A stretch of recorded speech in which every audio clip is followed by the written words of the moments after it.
Hey guys, I'm going to do another story today, another video. It's back when I was in the Colombo family. I wasn't a made guy. I was hooked up with them. I was pretty young. And a friend of mine, a guy named Billy Stagg, came to me and he had an after-hour club on 62nd Street and 17th Avenue in Bensonhurst, Brooklyn. And he wanted me to come in and be a partner. So I told him, why? You're doing great, bro. What do you need me for? He said, Sammy, I'm partners with this guy, Matty Gambino. He's Carlo Gambino's nephew. He's not a made guy, but he's a pain in the ass. He's driving me fucking nuts.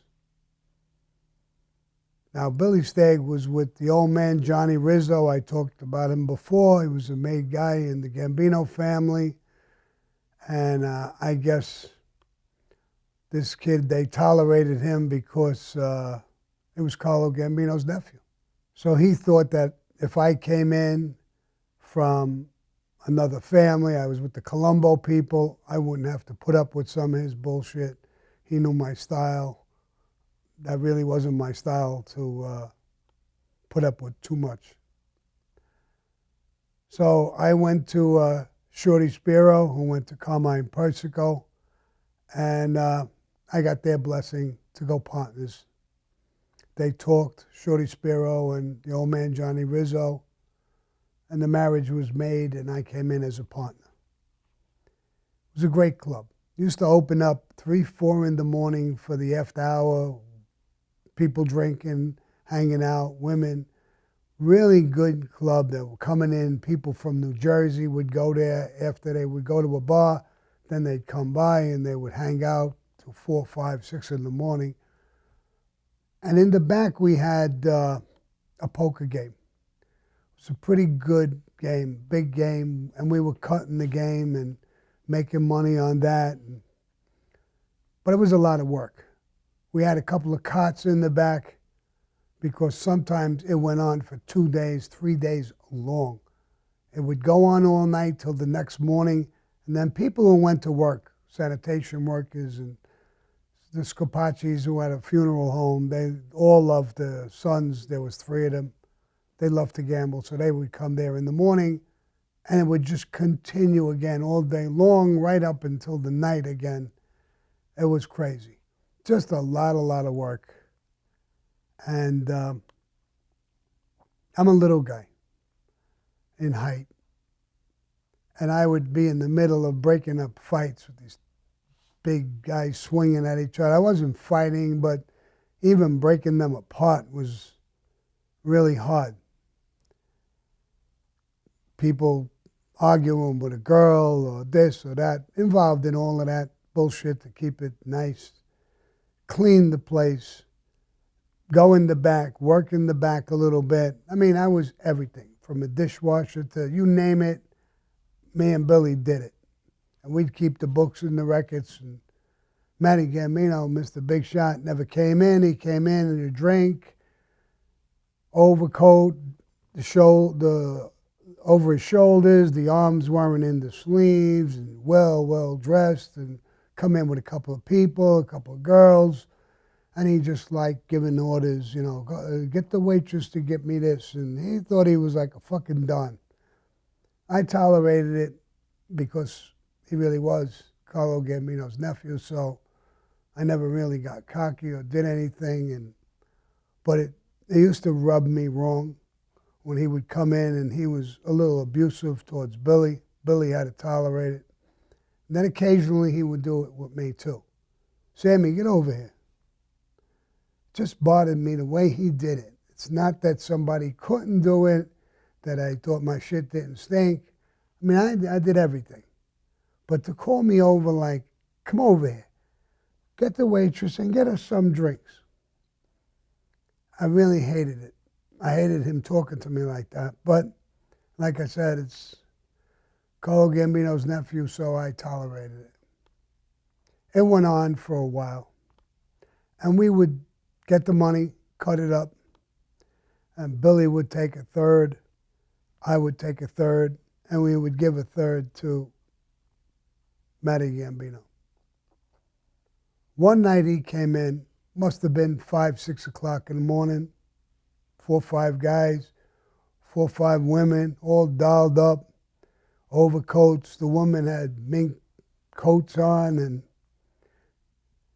and he calls me over to the table, and they're all sitting down, and he says, Sammy, get the waitress over here, and I want you to do me a favor and hang these girls' coats up. But that really got to me a little bit. But again, I hunkered down. I told the women, give me the coat. I put the coats over my arm. And then he said, you know, there's a problem here. I said, yeah, what's the problem? He said, the count on the money don't make sense. I think something's wrong. The count is wrong? There's something wrong? Are you saying somebody's robbing? Somebody's stealing?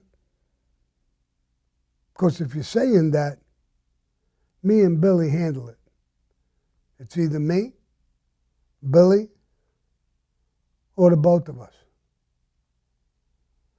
And I resent the way you talk to me. And I resent your accusation. Get off your fucking high horse. Come in here. Sweep the fucking place. Cut the fucking thing. Get in the middle of fights. Run the fucking joint. You run the fucking money. So, you know, don't just make a fucking accusation. You talking to me like that? I'm talking to you like that. That's fucking ain't right. Matter of fact, take these fucking coats and hang them up yourself. The fucking girls were like, they couldn't believe this. This was Matty Gambino. Big shot. Big gangster. Big name. Sure did have a big name. Do you know what it is, Sammy, to talk to me like that? I said, bro, you have 2 fucking options. 1, hang the fucking coats up.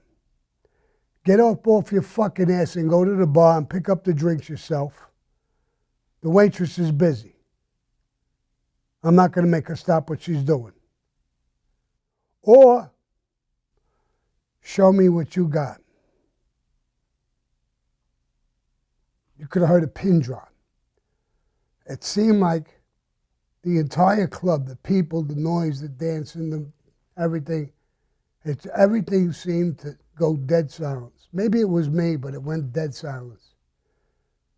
Everybody was looking that way.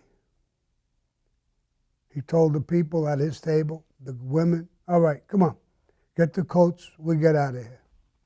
And he walked out the fucking door.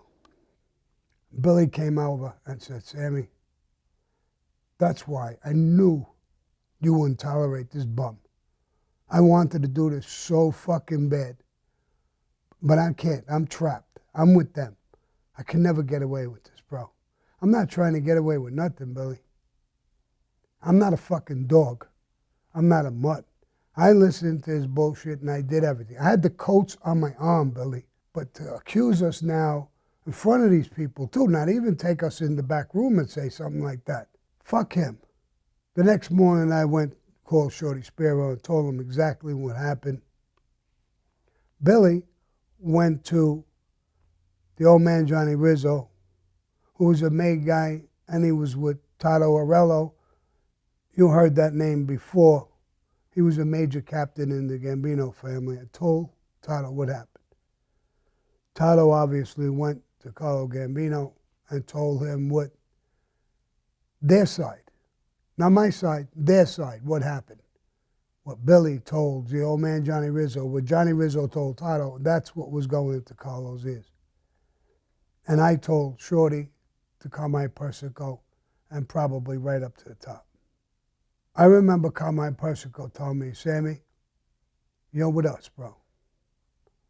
And that story is confirmed.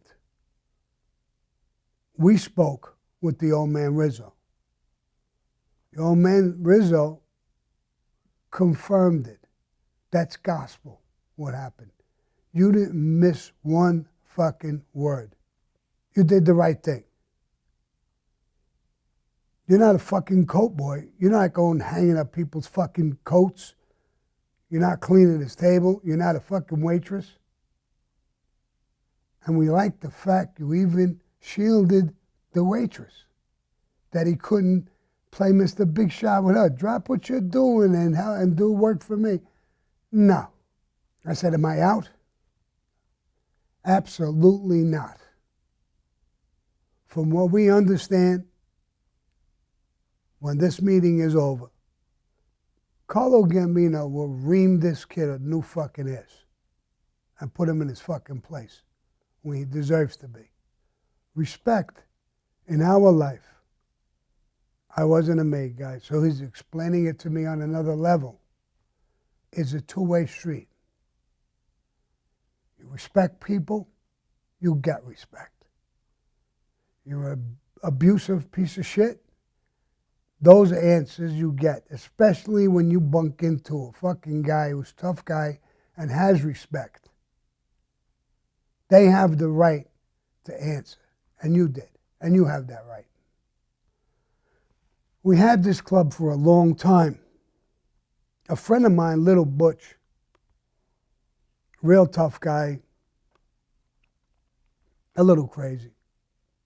We had the cops on the payroll. Every week we would make out an envelope. This is for the sergeant's club. This is for the patrolman. This is for the captain. Little envelopes with money. And we paid. And nobody bothered us. The cops never bothered us. One night they came to me, the cops, and they said, Sammy, there's a lot of complaints. There's so many cars. You're flooding the whole neighborhood with cars. This is how popular this club was becoming. He said, we're going to come in with a whole bunch of police cars. We have to do this. We have to put on a show. We're going to come. Don't say nothing to nobody. We're just going to put parking tickets on all the cars, and then we're going to leave. Keep your people inside. Okay, that sounds good to me. My car was out there. Fuck the ticket. So I got near the door. I got the bouncers. Don't let nobody come out. Pretty soon there's going to be a whole shitload of police. They're not going to do that, right? Not raiding our club. They're just going to give tickets and leave. So keep everybody inside. As I'm talking to the bouncers, Little Butch comes up. Hey, Sammy, how you doing? So I said, good, good. Just stand over here, Butch. He says, why? What happened? No. I got the door. They got the door closed. Stand here. They're going to come. They're going to give tickets. And that's it. Well, let me get my car. No. Don't get the car. Don't do anything. I'll pay for the ticket. I'll give you the money for the ticket. Leave it alone. Don't worry about it. I'm going to give you the money. Cars, one after the other, police cars.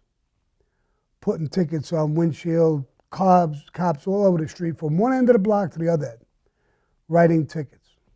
Butch flies right past me, and he's running straight for his car. Butchie, come back. He gets to his car, jumps in the car. I can't believe it.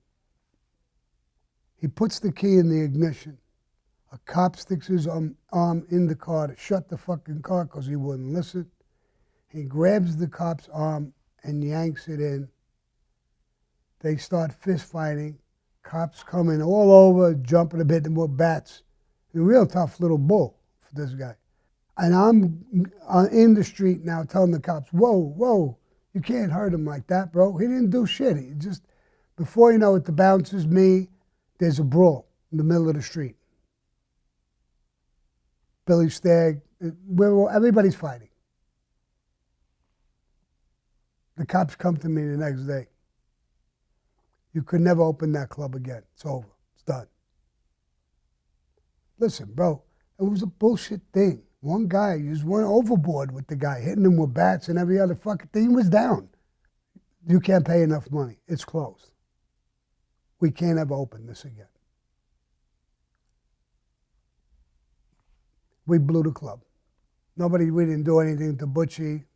That's just Butch.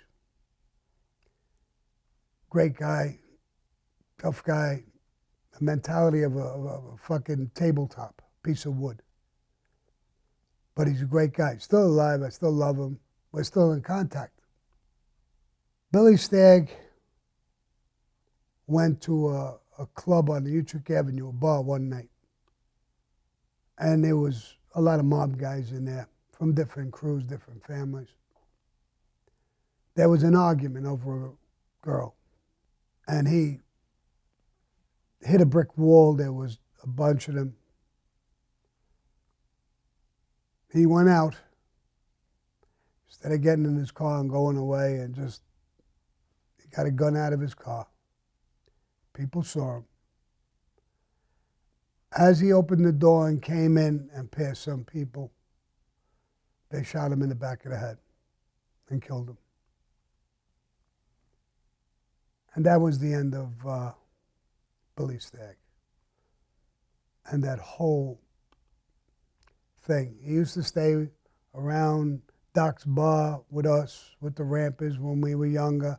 This was at another level, and we're hanging out with mob people and everything. But Billy was gone. I think Butchie, who is still alive, and Joe Monk, who are also from Doc's and the Rampers and us, will hear this story. I think it'll bring them to tears. I think it's almost doing that to me, how I feel. Some of these stories, it's not easy to tell. I know you're asking for stories. I don't just tell stories. I relive them. It's not easy. For some reason, I can remember every little fucking thing. But right now, I'm actually choking up with this story. All right. Another day, we'll talk another story. Adios.